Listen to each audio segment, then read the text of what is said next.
बिस्मिल्लाहिर्रहमानिर्रहीम बिस्मिल्लाहिर्रहमानिर्रहीम अल्लाहुम्मा सल्लि अला सय्यदिना व मौलाना मुहम्मदिन व अला आलिहि व सहाबिहि वसल्लम। एग्रीकल्चर से रिलेटेड एक क्वेश्चन है, एग्रीकल्चर प्राइस पॉलिसी। जी, आपको थोड़ी देर के लिए फार्मर बन के सोचना पड़ेगा।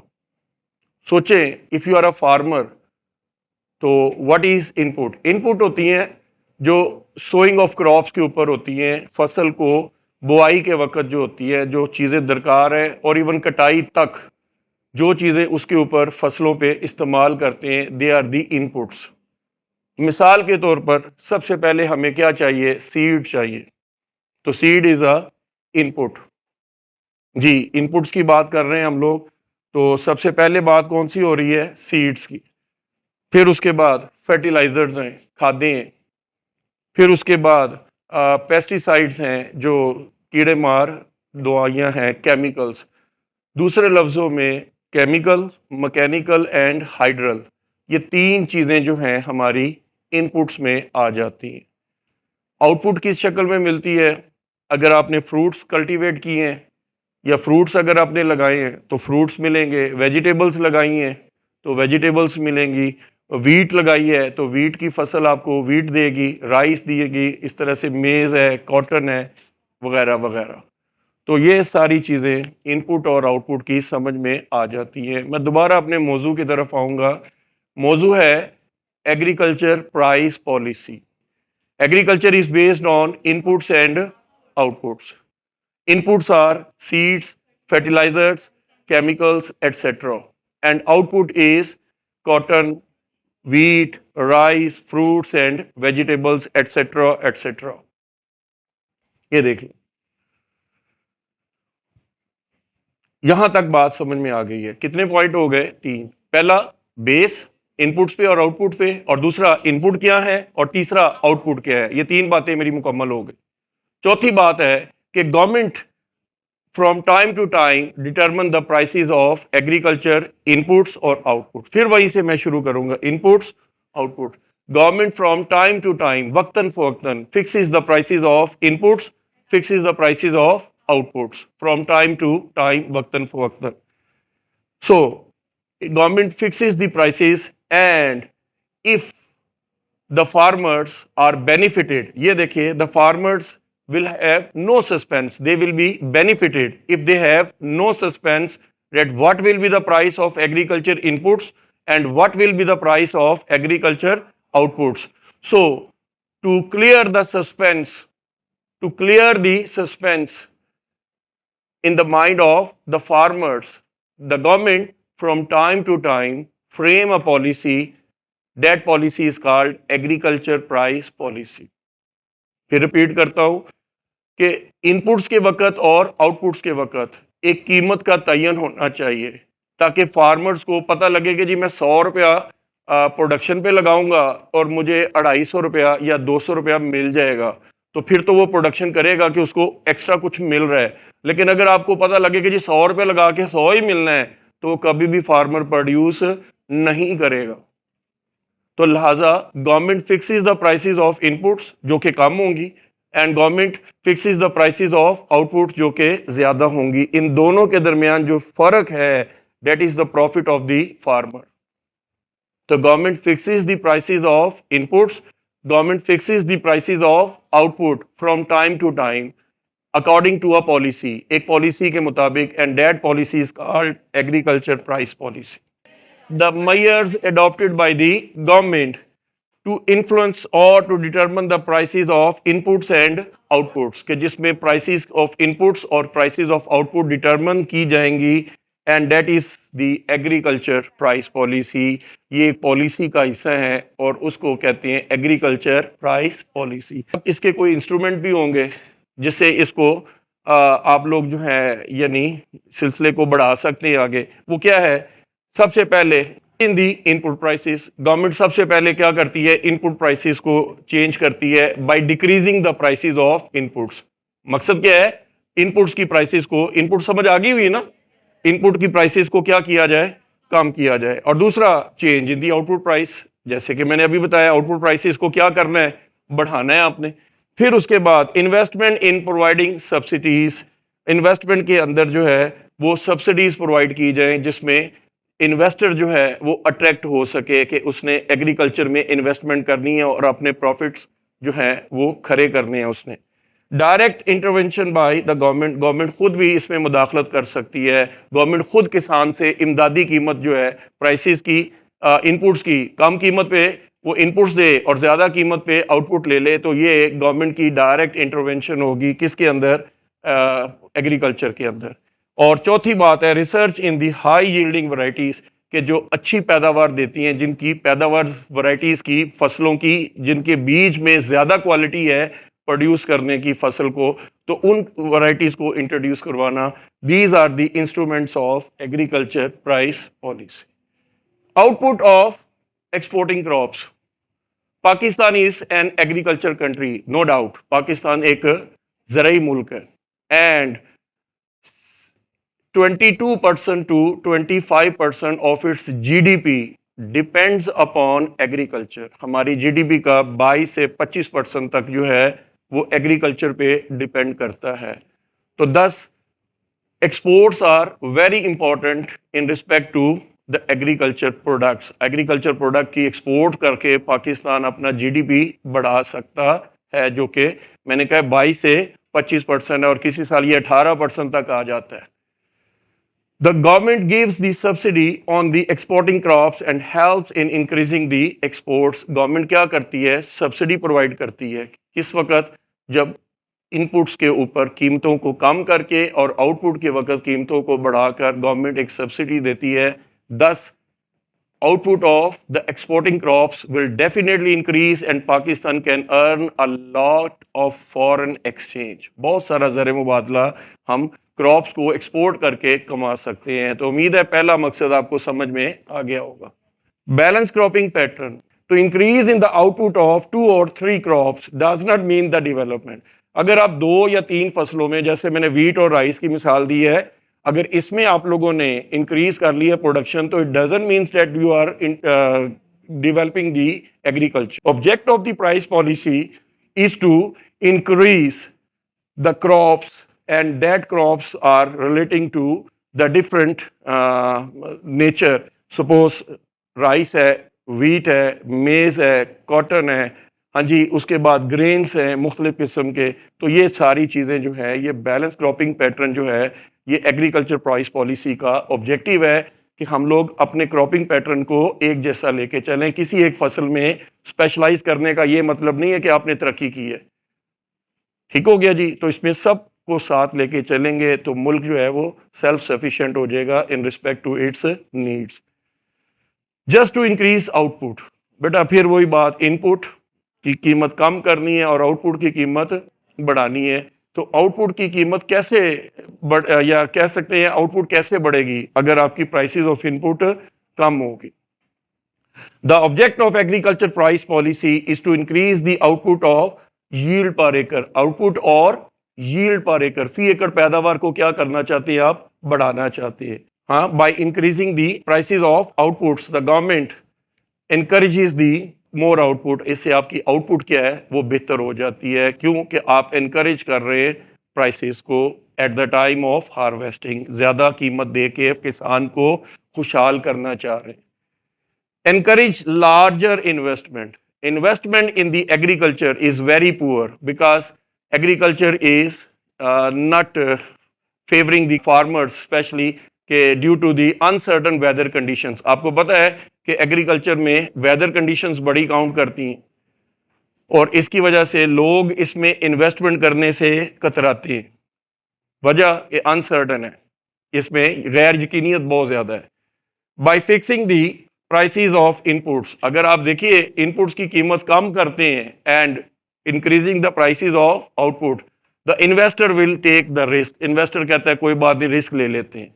तो 10 it can bring the green revolution in the country. Controlling the gap between rural and urban areas. There are the two types of economies in Pakistan. One is urban economy and second is rural economy.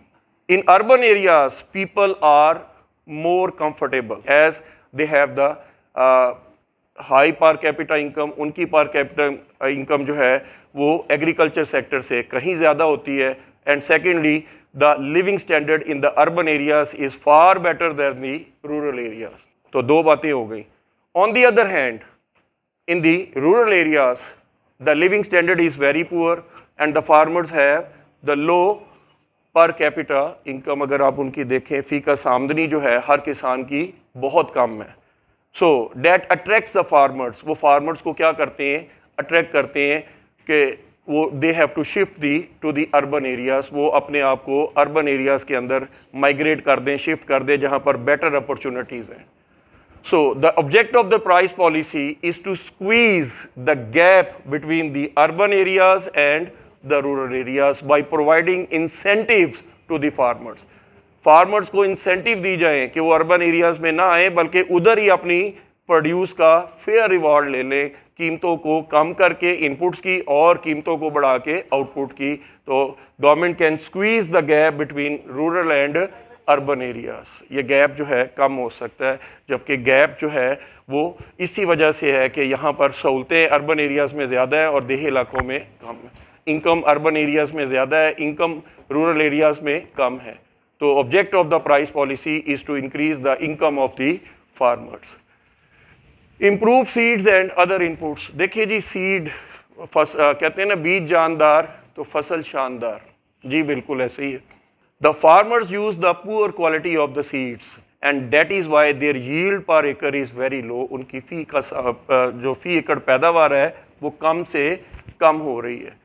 So the government have the objective, the agriculture price policy have the objective to improve the quality of the seeds and that will enhance the productivity. उससे आपकी production बढ़ेगी.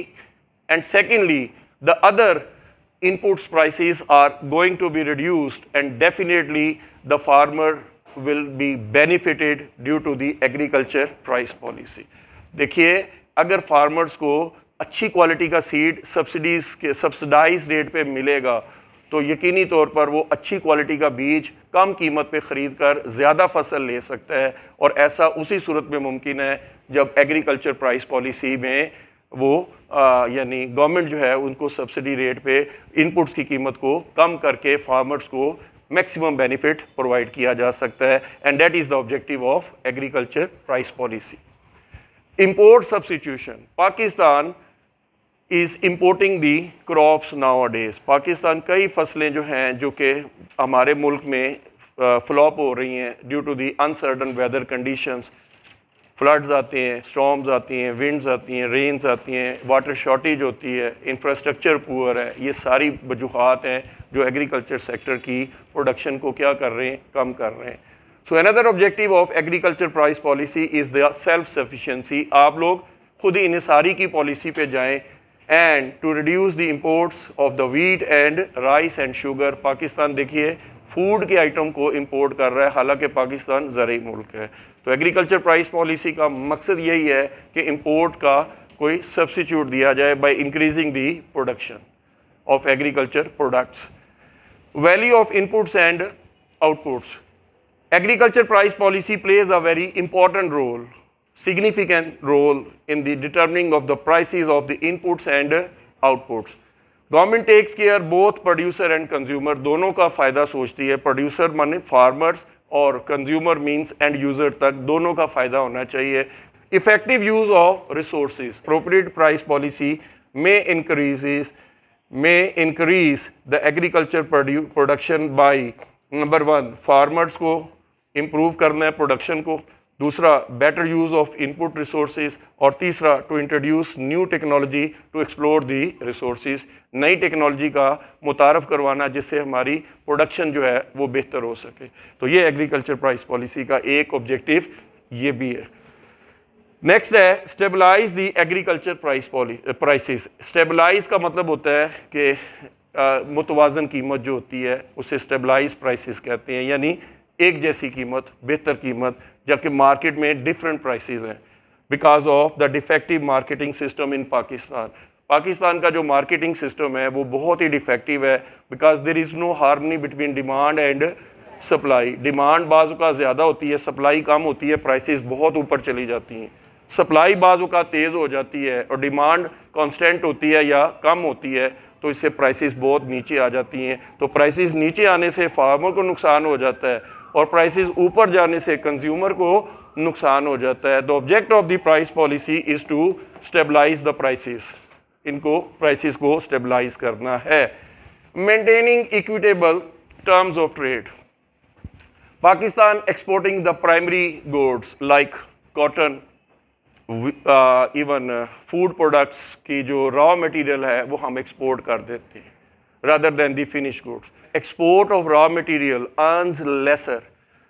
Raw material को export करने से कम कीमत मिलती है and to import the finished goods that cost high, इससे कीमत ज़्यादा होती है and that is why the balance of payment of our country is unfavorable. Increasing the production of a particular crop. Due to the large population, the demand for food item is increasing day by day. No doubt, economy of Pakistan is agrarian, yet we are importing the wheat and other food items. हमें wheat और बहुत सारे दूसरे food crops को जो है import करना पड़ता है. Object of the price policy is to increase the production of a particular crop. किसी पर्टिकुलर क्रॉप के अंदर आप लोग स्पेशलाइज करें ताकि हमारे जो फूड की इंपोर्ट्स हैं वो रिड्यूस हो सके। Shift in the production function, ये बड़ा इंपॉर्टेंट पॉइंट है, देखिएगा। The most important function which possesses a very long run effect, that is the prices induce shift in the production function. वो कैसे? As by high prices the gain to producer will be more and new production structure can be placed. सारा कुछ आप लोग जो है वो agriculture में नहीं लगा सकते, सारा इंडस्ट्री में नहीं लगा सकते हैं। इन्वेस्टमेंट याद रखिए, कहते हैं don't put all the eggs in one basket, एक टोकरी में सारे अंडे नहीं रखने चाहिए। तो इन्वेस्टर जो है वो इन्वेस्टमेंट को फैलाता है, तो न्यू सब सेक्टर्स जो हैं इकोनॉमी के इंट्रोड्यूस होते हैं, because agriculture price policy induce the farmers to grow more. और जब वो ग्रो मोर की पॉलिसी पे आ जाते हैं तो फिर इन्वेस्टमेंट अट्रैक्ट होती है, जिससे मुल्क के अंदर इन्वेस्टमेंट ज़्यादा होने से प्रोडक्शन ज़्यादा होगी, प्रोडक्शन ज़्यादा होने से लोगों को एम्प्लॉयमेंट और इनकम ज़्यादा होगी, इनकम ज़्यादा होने से सेविंग ज़्यादा होगी और सेविंग ज़्यादा होने से फर्दर इन्वेस्टमेंट ज़्यादा होगी। तो you can say that the vicious circle of poverty is eliminated due to the agriculture price policy. To make the country self sufficient, दुनिया की कोई मईशत सेल्फ सफिशेंट नहीं है, थोड़ा बहुत इंपोर्ट करना पड़ता है, but Pakistan is one of those economies which are not self sufficient in respect to the food items. Food item में पाकिस्तान की मईशत जो है वो एक ऐसी मईशत है जिसमें हम सेल्फ सफिशेंट नहीं है। The object of the price policy is to increase the output and to make the country self sufficient. मुल्क को क्या करना चाहते हैं आप? सेल्फ सफिशेंट करना चाहते हैं। दस वी कैन कंक्लूड, अब इन सारी बातों का 14 पॉइंट डिस्कस करने के बाद एक नतीजा निकलता है, वो क्या कि that agriculture price policy is highly helpful in stimulating the production. Stimulate होता है इंक्रीज द प्रोडक्शन, और by decreasing the prices of inputs and by increasing the prices of output, and thus we can say it is a dynamic step to increase the investment. Investment increase करने से आपकी output बढ़ेगी और output बढ़ने से income of the farmers will definitely be increase.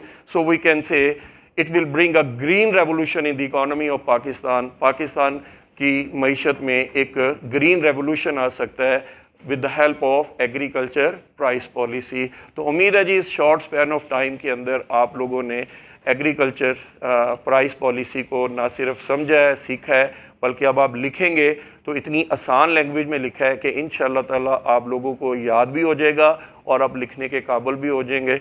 और आपके तावन का शुक्रिया, आपका लाइक करने का बहुत शुक्रिया। अल्लाह करीम आपको कामयाबी अता फरमाए। नेक्स्ट लेक्चर तक के लिए अस्सलाम वालेकुम।